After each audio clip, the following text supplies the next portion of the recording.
stake is more than one small country. It is a big idea, a new world order where diverse nations are drawn together in common cause to achieve the universal aspirations of mankind. That was President George H.W. Bush using the first Persian Gulf War as a stepping stone for a new world order. But that threat, it still persists today. The U.S. State Department, the Federal Reserve, even the EPA are sending billions of dollars overseas, and many economic and political decisions made in the United States just don't benefit us. They benefit a would-be one-world government.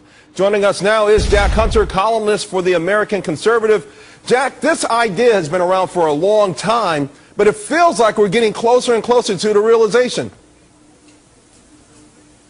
Absolutely. This goes all the way back to Woodrow Wilson, who wanted to make the world safe for democracy, FDR, all the way up through President Bush and Obama, of course, George H.W. Bush, who were finding out his New World Order is getting awfully expensive. I think that's what the American taxpayer is thinking right now.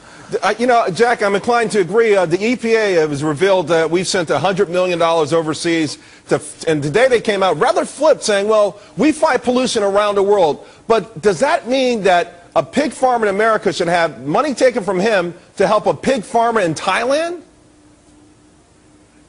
Absolutely not. And I would go a step further. Why are American citizens having to answer to international institutions and to obey what people who are outside of our Constitution and our government and political traditions, they should be telling American citizens what to do? Let me give you an example of that sort of overreach, that loss of sovereignty we see so often. A number of years ago in the state of Texas, and I don't care what you think about the death penalty, whether you're pro or anti-death penalty, an illegal alien killed someone, and the Texas state justice system decided that that man needed to be put to death. Well, the United Nations decided that since that man was not an American citizen, it could step in and tell the state of Texas what to do. Who sided with the United Nations? You got it, George W. Bush. That's the road we're heading down. We need to have a U.S. Constitution, not a UN Constitution. The loss of sovereignty is something very serious, and we need to keep an eye on it. Well, it would seem to me maybe go beyond keeping an eye on it. Just think, I mean, here recently, and I want your opinion,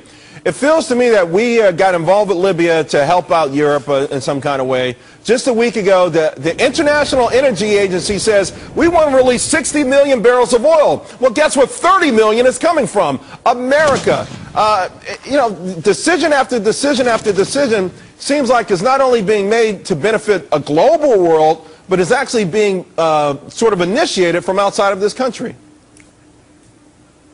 Well, that's exactly right. You hear a lot of people on the Republican side, I don't care if it's Marco Rubio in the Senate, Tim Pawlenty here recently running for president, who like to talk about American exceptionalism. Now, when they talk about that, you can assume what we're doing in Libya or around the world is in our interests. Well, guess what?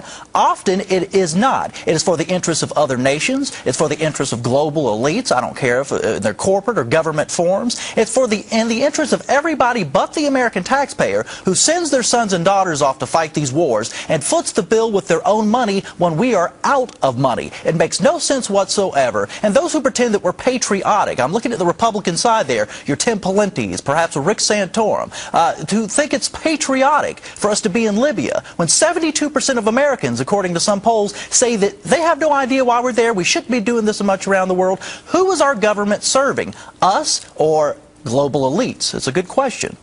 Jack, real quickly, because of the programs like this and just the fiscal conditions that we're in, it feels like there's a greater sense of urgency to get to that one world government. Do you feel like the Obama administration may actually be hitting the gas rather than the brake pedal when it comes to this?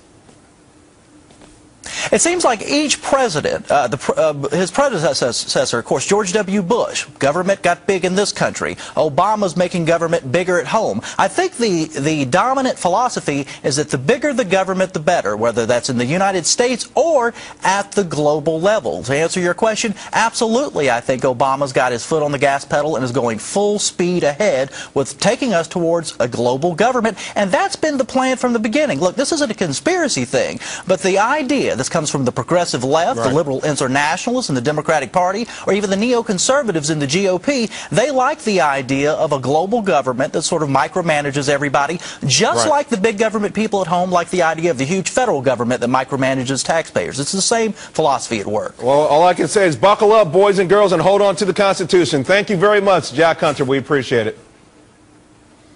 So, it's always good to be here. So who's a better parent, mom and dad, or